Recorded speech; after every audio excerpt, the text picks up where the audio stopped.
Buti naman alam niya kasi merong mga part na tinatawag na muntik ka ng minahal. Akala mo ikaw yung mahal yung kaibigan mo pala. Aray. Yun. Mas masakit yun. Parang napapansin ko nga sa mga oras Parang na ako ito, dapat parang ang guest gusto ko- dito. Ako na lang ata magtatanong sa'yo. Balito kami. Palitan na tayo.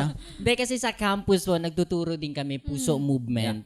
Kaya nakaka-relate ako doon sa mga kabataan ngayon kasi galing ako sa maraming painful experiences pagdating sa love. Alam At ko yan. gusto kong halongkatin kung may pagkakataon na same kami ng experience ni Jen na naranasan. So sabi niya na nangyari din sa kanya yung ibang part na yon na buti doon nagpaalam kasi parang sa lalaki magkaiba. Saka ano lang yun eh.